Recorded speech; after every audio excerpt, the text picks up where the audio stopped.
What's up, family, friends, people of the world? This is Kevin Orosz. I'm joined here by my brother, Kyle Anker.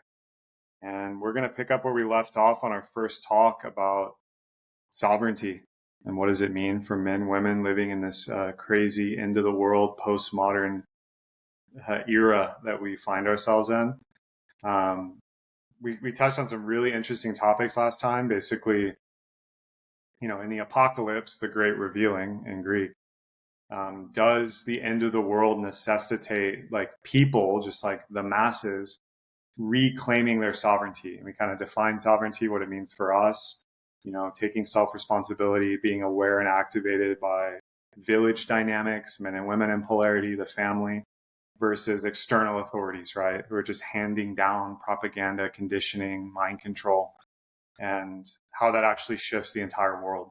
Specifically shifting for men. We talked a lot about the wild masculine, obviously the archetypes of king, warrior, magician, and lover, but also, why wild primal men who are connected to spirit, connected to nature, are very hard to control and condition.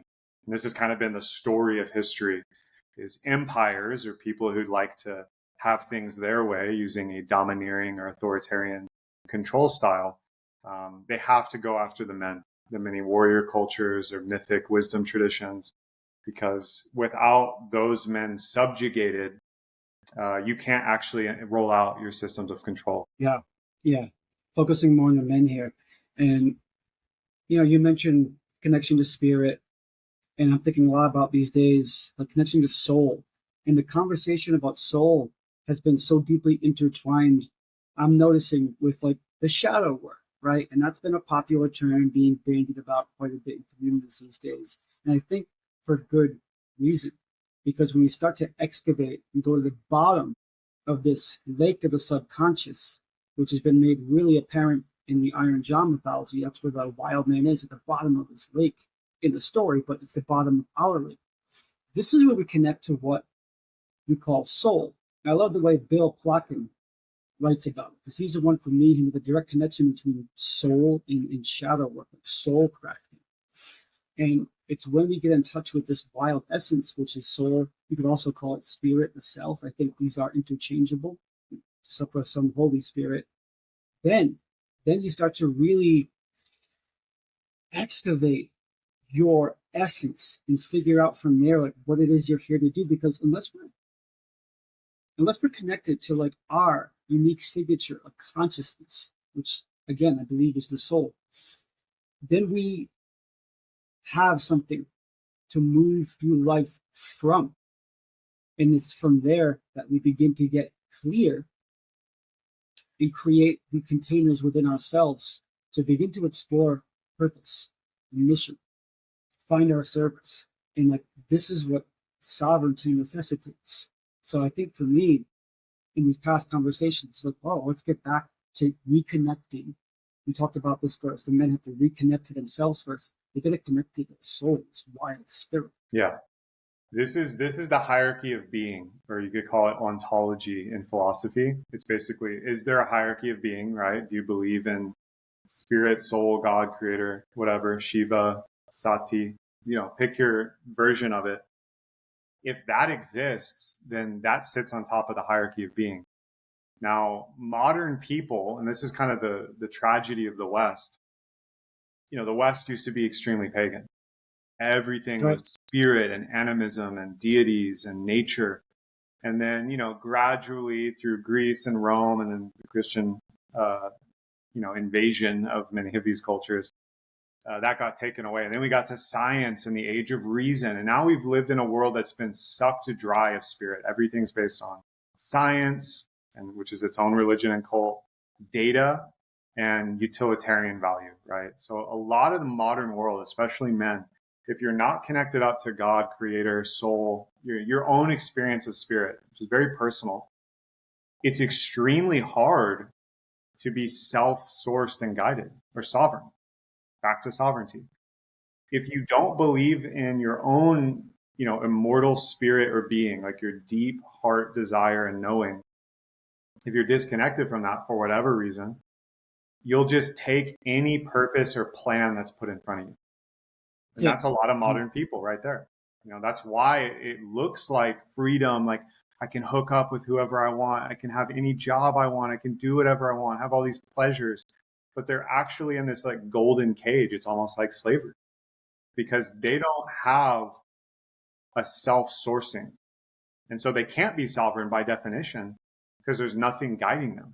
And that's kind of why so many people, I think, feel lost and confused nowadays. Yeah. And I like how you brought in this idea of like connection to God, because if you're going to reach that high, which is the utmost high, you're going to be anchored into the bottom of your well of soul that needs to be there. And so I can't help now but think about the whole New Age movement, which came part and parcel with the ungained, unearned belief that we're gods and goddesses. Well, conceptually, yeah, that makes sense. But if you aren't tethered to the truth of that through your own connection to your soul, you're simply just like appropriating and commoditizing other belief systems. And that, as I know you and I have seen, and many people, that we ally with, just goes into this like roundabout washing machine cul-de-sac of sampling many other traditions and paths around the world without actually cultivating your own unique outlook on spiritual practice, which is designed to help you understand who you are. It's like they were jumping the gun. They didn't actually do that deep soul work, the crafting of identity. Yeah. Identity is at the core, right? The most powerful question a man can ask or a woman is, who am I? And on a deep level, right? It's not just like, oh, I'm John and I work in insurance. It's like, who are you really beyond all the labels and ideas and models that the world shows you? It's like, who are you when you're alone with in nature, with creation? The problem with the healing, I mean, I do comedy as well, and this is an easy punching bag for stand-up comedy, is like the healing industry, right? You sent me that post about the healing industry, the new age community, the conscious culture.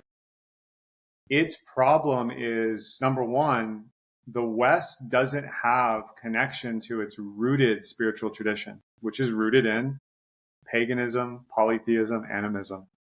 There were monotheistic pagan cultures, but most of it was like nature worship in a sense, worship of the sacredness of nature and being and life. Christianity obviously is the dominant Western model of spirituality, but a lot of people left that. It doesn't work for them in modern day. So with a vacuum there, back to sovereignty, don't have a place of being, don't have a hierarchy to fall into. New age culture comes in, right?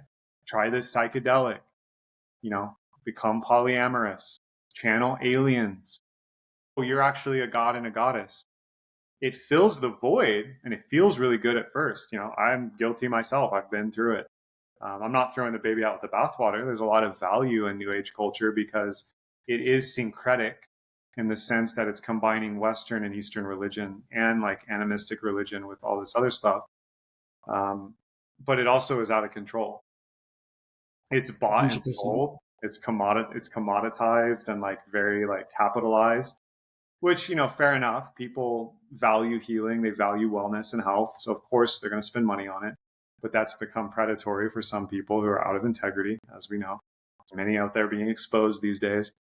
It doesn't ground you in your own being and sovereignty. So we've all seen people looping in healing and trauma. If I just heal this one childhood trauma, if I do one more ceremony, if I hire one more coach and therapist, then I'll be free to be who I am and access my soul identity and do my mission, blah, blah, blah. And this is a trap for a lot of people. Unfortunately, they get stuck. Yeah. I'd like that you presence this idea of our roots, most Western people's roots. Know thyself is at the core of any spiritual practice or tradition. And the vast majority of people in the West, who are the ones who are running in throngs towards these healing practices, looking for that pill, looking for that get better solution, because they're programmed by the Western mindset of pharmaceuticals to think that there is an answer for that. These people, like you said, largely hail from pagan traditions. The ones that came to good old New England, where I hail from, one of the most haunted and pained places in the world. That's the wellspring, the culture that's created this mass hysteria of psychopathology. They came from the Irish, the Scottish, and the the British, who largely intermingled with the Scandinavians and the Norse. And those practices, yeah, they got demonized as demonic because they were connecting directly with spirit and source through nature. This is what animism is. It's understanding and honoring the life in all things. And so this is at the heart of all my work now. It's like, holy shit, it's so clear. If these people really want to reclaim their power and become sovereign, they need to know who they are. And if they come from these traditions, like most people in the West are from, like myself, bringing their attention back to these ways is the way forward. We have to, like, this is what McKenna talked about a lot, Terence McKenna, the archaic revival. This happened in the Renaissance. People in like 15th century Europe, Italy, France, England, they went back to the classic ancient cultures of like Greece, Rome, Hellenic culture, Mycenae, to like reinvigorate their society. We're going to have to go back to Paleolithic and animistic culture and shamanism, which is the first religion basically worldwide, to understand how to navigate the modern environment, which is technologically mediated, it's hyper materialistic, and it's hyper reductionist. So it's about cutting things apart, piecing them, understanding them, programming them, calculating them. Holism, which is the idea that, or Gestalt, the idea of Gestalt, is that you can't actually take nature apart. It's a whole system. It's symbiotic. The human body is like this too. This is what the problem with Western medicine is. Western medicine's great. If you break your arm, get in a car accident, you want a trauma-informed, well, maybe not trauma-informed, but a trauma surgeon to reset your bone or sew you up. That's great for Western medicine. That's saved a lot of lives. All the other stuff is completely fucked. So it's like, oh, you have cancer? Well, we're going to kill you with this radiation poisoning. We'll kill the cancer, but it's going to kill you too. Wait, what? Pharmaceuticals. Here's this pill. You won't feel anxious anymore, but you actually won't feel happy anymore either. And oh yeah, side effect is suicide. That's just part of the, doing business. That's the price of doing business. And oh yeah, by the way, we have no liability as the company who made this pill that we sold to you. This hasn't worked. I mean, the root of a lot of this is like you brought up psychopathology. It's a mental health crisis. People, and John Vervaeke, Jordan Peterson, Daniel Schmachtenberger, some of these characters, you and I are familiar with, and many of our listeners will be. They talk about the meaning crisis. So it's not actually that like, okay, there's like the male loneliness epidemic. Men are having less sex, starting less families, not getting married, feeling lonely. They have less friends than ever. Like there's all these stats on that. It's really sad to see. It's not that like people are just like lonely and depressed because the modern world is tough. Because take a Xanax, take an SSRI, you'll feel better. This is what Orwell and Huxley wrote about in the 40s and 50s, that drugging and medicating a population is a great way to keep them subjugated. It's actually a meaning crisis, because when you don't have connection back to like self-knowledge, knowledge of self, and knowing your place in the village, in ancient times it's pretty simple. It's about survival. I'm a hunter, I'm a warrior, I'm a medicine woman, I'm a mother. It was pretty clear cut because it was playing out in this ancestral environment. Is it raining there? It's super loud. Yeah, I'm trying to adjust my gain. Is that better? Yeah, it's better. It's just like a downpour out there.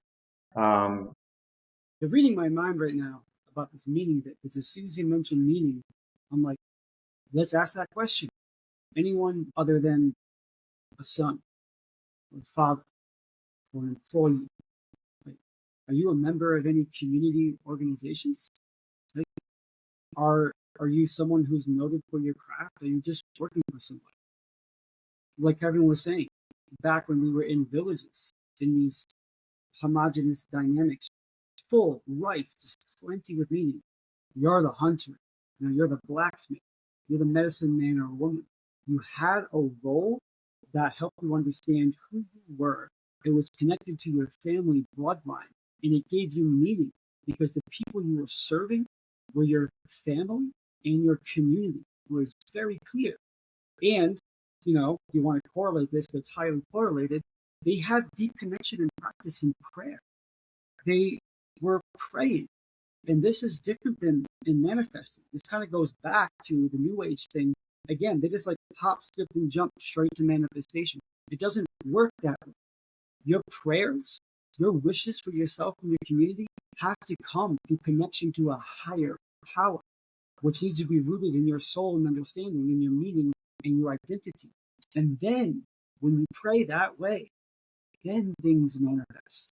Otherwise, it's baseless, it's soulless, and it's selfish. Yeah, it's huge. Yeah, there's a lot of disconnection and like loss of meaning, because at first, like, there's stages of it, right? Like on one level, it's like, okay, I don't understand the world out there. And so it's like, okay, it's chaos. History's always been chaotic. The story of history is just chaos, order, chaos, order. It's a yin yang.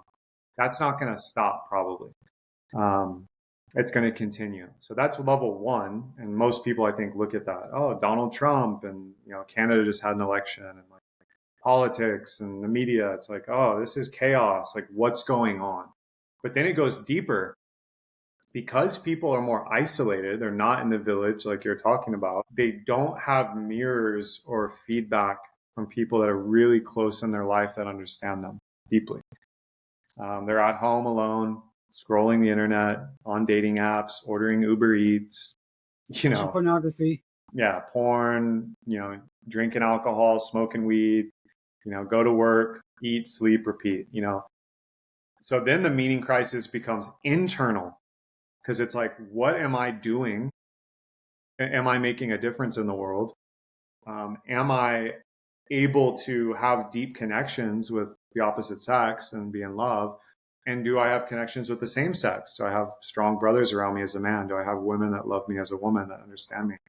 So then the meaning crisis becomes internalized, which is very dangerous. I'm just bringing up John Vervaeke as someone who talks a lot about the meaning crisis. It's really powerful. And he lists out, I want to share some of this ecology of things that people go through, right? Like, the first one is like, there's a parasitic aspect to it. So like the parasitic aspect is like, I have to keep working this job to make money to pay rent, to keep living. But the only reason I understand why I'm living and doing this is to work the job. So that Sounds immediately like that sets up this very terrible situation where, meaning crisis, right? And that's level one. Then we go to like the confusion. So it's like, I don't understand my being or my place, and I'm confused, right? So I can't apply it in all my domains of life. And this is what alienation is, another one, ties into. Then there's this something about absurdity. So you can go into an even darker place, which absurdity, there's a lot of things absurd about life. One way to view absurdity is it's humorous, which is what my kind of pattern is. I love to find the humor and the fun in absurdity, because absurdity is funny. But it's not funny if you're alienated and you go into anxiety. So anxiety is like, you want to do something about the confusion and meaning loss, but you don't feel able. So we've all had this experience with our mind is just, and like, we're staying up, can't sleep, or we're at work and we're just like, we're wired in a fight or flight state, combined with all this other stuff I'm sharing.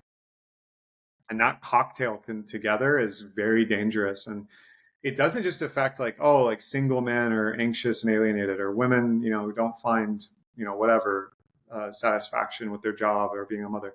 There's all that stuff for like smaller groups, men, women, African Americans, Mexican Americans. You can pick the little groups it's affecting. It actually affects all of society. All of society becomes less creative, less spiritually grounded and minded, less communitarian, and less productive. It actually is a civilizational level threat, which is why it's called like a crisis.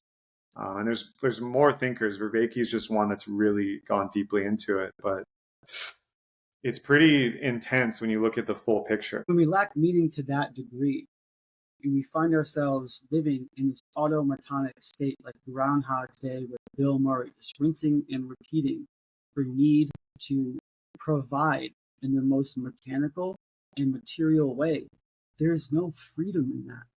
It literally turns you into a robot, a slave, indentured servant, whatever term you want to use. Like, ask yourself, do you identify as that man that we just described, the man who has to use substance like alcohol and pornography as a substitute for feeling some sense of freedom. This is largely at the core for the pornography epidemic, because in that moment where a man climaxes, regardless of like what it's in relationship to, you feel a small sense of freedom. In fact, the term for this in French is specifically that, the small death. And that's even more accurate because you are giving away your creative, vital life force. Speak to any man out there that you have a sense that he is on track, on purpose, doing something bigger and wilder than you can imagine. I guarantee you that man is not jerking off on Pornhub because he doesn't feel the draw to that. He's finding a sense of purpose when he wakes up because he's guided by a different power. And I get it. It's hard. It's scary to consider moving away from this because you're entangled. You get the hooks in you in so many places.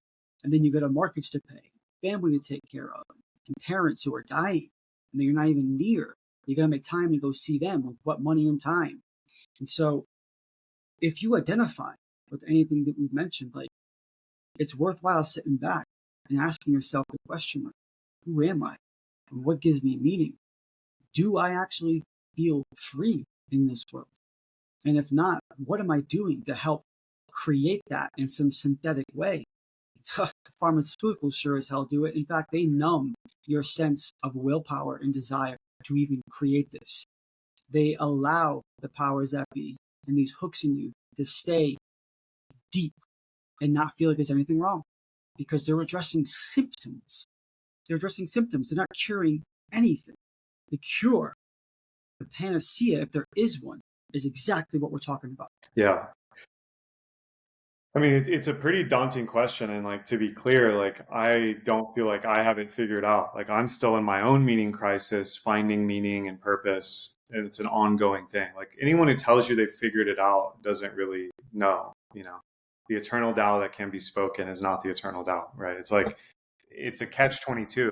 And I've learned through a lot of pain and hardship and growth to aim at meaning through various things. You know, this is one of them, having these kinds of conversations, doing the work that I know you and I do with men and people we work with and serve to help awaken this energy and speak into it. Because, you know, again, back to Terence McKenna, one of the GOATs, as far as I'm concerned, you know, the only thing that stops a culture from evolving is its language. So this is the scariest thing in 1984, George Orwell talked about. The thought police, or like doublethink, their words, they couldn't even say and therefore think about what the world could be. It was only what the state told them. And this is really scary. I mean, you can look this up. I'm not making this up. It's not a conspiracy theory. Project Mockingbird. All the news outlets, all the media companies are owned by 6 individuals. They all repeat the same phrases. You'll know this when you get into a conversation with someone about politics. They're not having original thought a lot of the time. They're repeating a phrase that's been implanted into them through this mockingbird thing. That's what's scary about this whole thing, is that for most people, it's like they're fish in the ocean that can't even see the water because they're living inside the language construct.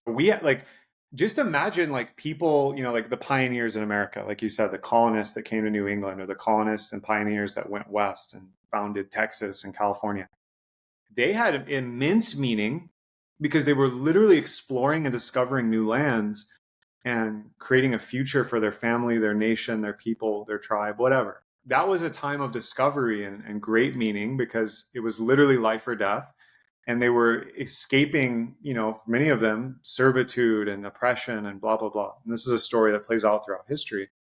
Nowadays, because there's such an abundance of pleasure, you can just have as much food, sex, drugs, pills, media, entertainment that you want, like that at any time.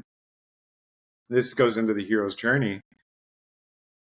Meaning is harder to access because if you got a good job, you got a family, you're making money, you know, you're doing XYZ, it's pretty easy to just kind of go into autopilot, like you said, and become a robot. So you become the automation, which is the craziest thing, that we're working with AI now.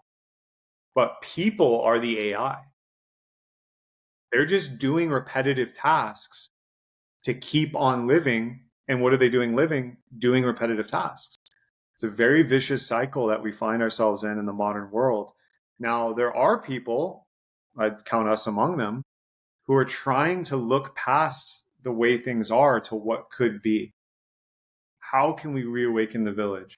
How can we reconstruct language and society to create a world that we all want to live in, that doesn't just work for like 5% of humanity, but actually works for everyone? That's not communism or socialism, right? And is not living in nature in a loincloth farming mangoes and doing nothing else. It's a very hard question, but also one that is filled with meaning. Yeah. I mean, I agree. I haven't figured it out either. This is the early stages. And when it's about searching for meaning and reviving what it is, you have to be really curious. You have to be really bold and really brave. And another thing about the pioneers and the settlers that came here, yeah, they were escaping a lot of oppression and tyranny, but they were also doing it with the fire of God in their hearts, whatever it meant to them. And that was a really crucial component. I mean, it also served for a lot of the oppression that they doled out amongst their own people, the witch trials. But that is a necessary variable in order for great change. I'm sure many of you listening out there feel the oppression and feel the pain, but unless you get that spark in you to follow something that you believe in, something that you have faith in, but you don't fully understand, it is hard. It's very hard to move forward. You know, I consider myself sovereign in many ways because I get to choose when I work, how I spend my day, who I want to spend time with, you know, when to take vacations. And also, that's really hard sometimes because I'm still working through the programming of just keep going, keep doing, producing. This fact that you got to put in to receive. You know, this is why my path right now is connected with as many people as possible, like Kevin here, to figure out how we can do something together. I don't know where this is going to go, but it feels good to be right here talking about it, right? And another point that came up as you were discussing that, if we don't choose the gods or the energies or the archetypes that we want to support us on our path, they will be given to us. This is part and parcel of what Kevin was talking about with this wordplay, this Project Mockingbird, these spells. They've been so deeply ingrained in us. They're just constantly on repeat and on loop and helping us make sense, make meaning in the only way that we know how. But you got to start bringing in your own myth. You got to start tapping into the lines of blood and tradition that you hail from, and like give them a little space and like be curious about it. You know, for the women out there who are in these households, in these same situations, what they desire more than everything is to feel safe and to feel loved. But if their man doesn't feel free and he's going through these loops of tyranny and slavery and constantly chasing the next paycheck or the next just like, you know, synthetic form of freedom, like how is she feeling? You know, where's the space for her to really blossom into her connection to her divine feminine creativity and ability to create simply by being? And they're being pulled into the same masculine loop now too, and it's engendering a lot of resentment. And some of them think they need to do the same things as men. Not to say all women are deeply feminine and want to care for the inner circuit of the village and the home and the children and the garden. You know, some of them have the programming of join a rock to go out there and, you know, and just stir shit up and make things happen. But by and large, it's poisonous right now. This lack of healthy, strong men standing up in alliance with some power greater than themselves to go out into the world and to do what it is that feels right. That allows the women to just be right in their own way. Women don't need to go out there and to penetrate the world and to create order largely. They want to inhabit a space that feels safe so they can blossom and support us in the walking into the chaos, because they are archetypically the chaos. And so if they feel safe to be this wild entropic force of nature, it empowers us to walk into that in our own lives. Yeah. Love that you brought up the masculine feminine dynamic. It's what I spend most of my time coaching on. It's like men want freedom, women want love, you know, safety, love. Men want freedom and meaning, right? They want to feel like they're giving their gift to the world and it's being received. You know, that's why men who love what they do have this kind of shine to them. They have this like aura, and women are attracted to that, and men are also attracted to that, to follow them. Those are how you find leaders of men. this is in the biblical stories as well, right? Like the story of Abraham in the Old Testament. It's a huge hero's journey of becoming a leader of men, even though he was kind of living in his mom's basement at the beginning. Jordan Peterson has amazing lectures on the psychology of these stories and the hero's journey myth from like a Jungian perspective. We did a symposium in the Men's Academy last year on this, about the hero's journey, multiple of them. And I was pretty shocked, but also not. It made sense that a lot of these men, some of them had families, some of them had good jobs, some worked in the military, some were engineers, whatever. They didn't feel like they could access the hero's journey. And then how do their women feel? Like you said, they're not attracted to that. They don't feel like they have agency, which is something very similar to sovereignty. Agency is the ability to take action and have a cause and effect that actually you can somewhat influence and control. A lot of men feel trapped. They don't feel like they have agency. Most of my male clients, when they come to me at the start, it's just a litany of, well, I can't do that because my job requires this. Well, I can't do that because, my wife and kids or my girlfriend, we have to do things this way. Oh, I can't do that because I don't have the money. I can't do this because I don't know how to do it. I don't know enough. I need to research. I need to do blah, blah, blah. All excuses. Yes, there are limitations that you must contend with, but the crazy paradox of our time, and this is where, like, if you're watching this and it's like, oh, it's doom and gloom, they're pointing out everything that's wrong. Well, the first step of solving a problem is admitting there's a problem and identifying it. But the optimist, I'm an eternal optimist.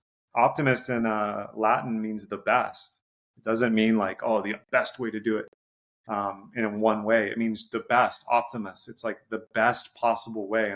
And pessimist means the worst.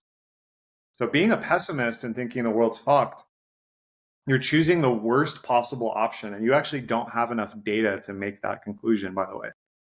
Now, optimism can become naive, but the perspective I want to share is like, we live in a time where there's no gatekeepers. Now, there are gatekeepers on, thought control, like we said, the spells that are being cast, the black magic of media, propaganda, conditioning. It's strong for sure. You got to learn to be a Jedi. You got to go to Hogwarts and learn your spells, because you can cast spells to defeat those spells, by the way. But we live in a time of unlimited freedom. With these devices, the internet, and being an entrepreneur, running your own business, you can live anywhere in the world. You can date and love anyone you want. You have unlimited freedom in this era. But people feel less free than ever. It's the paradox. Crazy. You gotta claim that. You gotta claim that shit. I'm like, yeah, being an optimist is great. I've got hope tattooed on my back. That's the state motto of Rhode Island, and I believe in that shit. But if you don't temper it with facing and acknowledging the reality, you will become naive and you will become susceptible and gullible. Like, make no mistake, the world's on fire right now. Ice caps are melting. Everything's more expensive than ever. People are losing the ability to care for themselves. And we've got the most insane people ever in politics. No matter how you look at it, it's intense. Holy wars are popping back up again. And that's just the tip of the iceberg. But because of that, like Kevin just said, we also have access to the most powerful tools to empower ourselves. Like right now, here we are talking across the world, being able to share this live on Facebook to, potentially thousands of people. And if you hear something here that you like, you can just hit a button and share. Maybe this person wants to hear that. Boom, done. But what are you going to do with it? Are you actually going to like pick up the mantle, pull Excalibur out of the sword or the stone and do something with that? And who's going to do it with you? Like, I'm sitting here with Kevin, because I followed this brother for years on Facebook, being totally inspired by what he was sharing. Like, stepping into a space to talk about polarity of all things, even in the heat of the Me Too movement, I saw someone who believed in something. And so you bet your ass when I started talking to him in this online academy recently that he was a part of, like, I wanted to get closer to this man. And being here speaking with him about these topics, and considering bringing something to men and women around the world around this, like, this is the result of me trusting myself to move towards people that feel that you're aligned with me. Yeah, brother. Appreciate you. I mean, we met in person at an event in like a micro village. It was at a retreat mastermind. And that is the best place to meet people, by the way, for anyone listening, is like go to be in a village together, even if it's only for a long weekend. And what's so funny, I mean, I'm a retreat, bender, veteran, lover.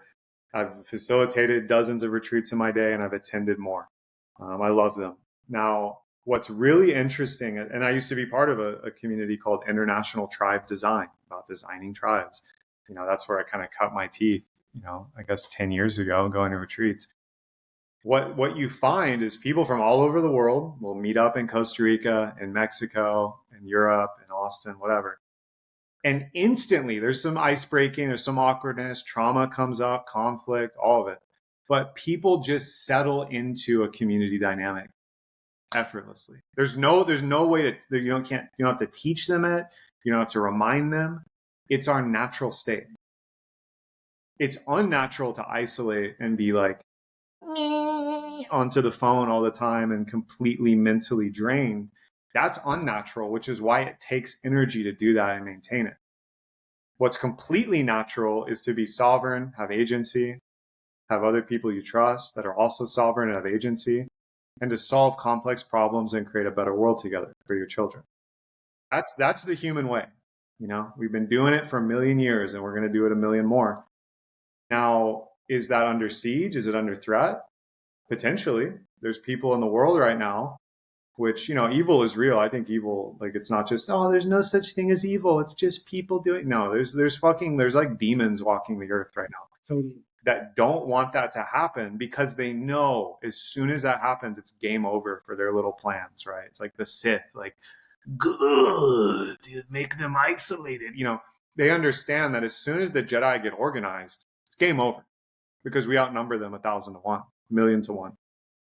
Now, the problem is divide and conquer.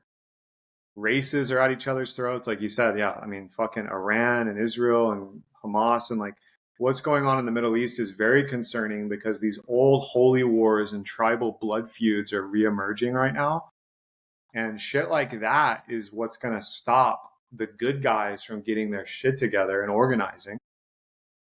And obviously, we're not going to do it on a global scale overnight.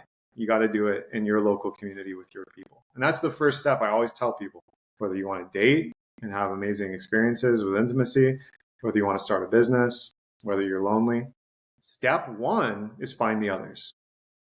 Who is in your community? Who do you trust? Who do you want to surround yourself with? Just like you said, even if you're alone in some small town in the middle of Europe or America, there's people online that aren't that far away that are like-minded and like-hearted. And you got to take the first step. Something you said about being in those spaces, immersing yourself in these environments. I know people call them retreats, but I encourage y'all to look at the term immersion because, okay, you can get a hit of compatibility. You see someone on YouTube or Instagram or Facebook like I did with Kevin. And then it's different when your body is near that person's body. There's so much more information, whether you feel it or not. You'll walk away from that interaction knowing so much more about them. And it wasn't until I was like, body to body with Kevin at this event in Austin, I'm like, oh, I feel like I really could get to know this person more. Like it feels safe. And even when we were in the same space in the men's academy, I almost was like I was trying to show up in a way where he would, I don't know, appreciate me. And this comes down to some other idea of acknowledgement. It's when I just started to show up in my power and offer my gifts to the community, and he would acknowledge me in ways that I wanted to be seen. I didn't ask for it, just showed up. And that there's a tie that binds there. And that's something that men crave so much, is to simply be acknowledged for what they're doing. Kevin, you say often that what men need most from their women is respect. Well, from other men, that respect looks like acknowledgement and appreciation for all the work that we've been doing. We've been slaving through and trudging through, mostly without choice. Even if it's something that you don't enjoy doing, I mean, how good does it feel to be acknowledged for it? When's the last time that you heard that from a man, maybe from your spouse? Like where is that missing? Can you ask for that? How does it feel when you consider asking? How did it feel the last time you received a compliment? Did you just shoot one back and deflect it, or did you really let that in? And this is why coming together in these spaces, and they're everywhere. This is one of the benefits of being in the States. We're organizing all over the place in major metropolitan cities. And it's through experiences like that over about a decade in the States and all different places that I was able to be able to bring myself somewhere wild, like Costa Rica, because I understood how to be in community. And like, I'm not here to sensationalize living in the jungle because it is hard freaking work. Who knows your business? Holds her to a high degree of integrity. I wouldn't have it any other way. I wouldn't have been there like 10 years ago. I would have been ripped to shreds by nature. We got to take our time, and it starts by circling with the people in your community that you feel interested in. It's going to be a little scary at first, to come out from behind the screens, the laptop, the phone, the iPad, surrounded by walls in your cubicle, closing the door to your office, none of that. Being open and just being seen by people, surrounded by them in circles, sitting together and eating at a long table. That's going to take some time to get used to. But these are the things you need to start doing. And this reminds me and humbles me that, yes, we're at the beginning stages. Yeah, there's wild magic and spells happening, and we have access to that too. And sometimes it can feel like Harry Potter and Lord of the Rings, and it can be. And these are the myths that are here to buoy us back up. I feel an urgency because we are still in the infancy of it, coming out of being infantilized as just automatons, but we also need to recognize that we're in the early stages of reclaiming this power. And this idea of being sovereign sounds like lofty and big and advanced in the way it is, but it's cyclical, right? You got to get into your primal sovereignty of your essence in your soul first. And then it brings up the higher systems of authority and leadership, power in a good way, not force, but power to be exuded, to be felt by other people around you, to inspire them and lead them into the unknown that you have walked. Kevin and I aren't experts at this. We've just been doing this long enough and trust ourselves to allow people who are a few steps behind us into our field and to help them understand what they might be doing. Guiding is what we do. Coaching is kind of a funny term. I think of coaching like baseball, basketball. We know what we're doing. There's a framework and there's rules and guidelines. You know when we've won. We're not doing that. It's just a game of life. And there's really no rules per se. And yeah, I agree, it's good and evil and it can help keep us in check. But it's like we're walking each other home side by side. And that's all we're here to do is find others who want to walk with us. Preach. I had some people on Instagram talking about liberty and like-minded individuals, and it's something we all crave. The number one threat to the golden age or whatever the world we all want to create is just that like-minded people don't team up. That's actually the only threat. It's not that like AI will take over, or like evil people rule the world. That's not actually the threat. The threat is just that we don't get organized and team up. And, again, if you're watching this video live or later, and man or woman, you're feeling inspired, let us know in the comments and drop an emoji, your favorite emoji. We're actually, Kyle and I are going to host a private, space council masterclass with y'all where we can go much deeper and actually be on a video call together. And we'd love to invite you to that. So if you're watching, you're sharing this video with your friends, you're like, man, I'm really eating this up. Let us know in the comments and we'll send you that invite privately. That'll be probably happening next week or week after.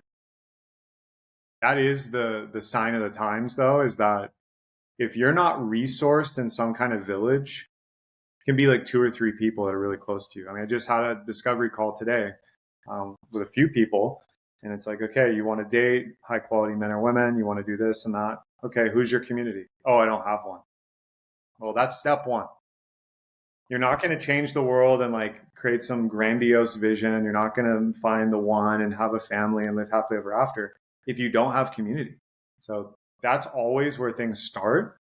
You can make that easier by going first and being visible and consistent with people that you want to connect with. And that can start online. It's even better if you do it in person, though. So that's actually what sovereignty is about. It's interdependence. So you're independent. You have agency. Awesome. We want those people. It only matters, though, in context of being interdependent with others. And this works economically with barter and trade and teaming up, pooling resources. This works energetically and emotionally because you need, like you said, men want to be seen and respected and acknowledged. Women want to be loved and heard. We can only do it together. So we're not, solitary animals. We're social animals. The village of chimpanzees or lions in the pride, they can't be alone. Like the wolf is a great example. The lone wolf idea, like, oh, the lone wolf's so cool. And yeah, it's like, well, the lone wolf actually starves to death because he can't bring down big game. He also doesn't get to mate. It doesn't work. A lot of people think that works because Hollywood and, their favorite badass entrepreneur podcast is like, fuck friends. You don't have time for friends. It's just about money. It's about hustle. It's about blah, blah, blah. It's like, no, it's actually not. It's not what it's about. I mean, there is a lesson there around aloneness and being able to be with yourself in solitude. And that is an important part of the individuation of man in the hero's journey, but you don't start there. That's like a humbling phase when you get really face to face with excavating your soul. Just want to toss that bit in there. And to speak to what Kevin said, dropping that emoji, letting us know you want more, come into a space with us. This is about co-creation. You hear us. We've got ideas, we've got thoughts and beliefs. We're excited about something, and this is what we want to connect on. But what we are here to create is going to be together. You're going to let us know what you want to know more about, what direction you want to take it.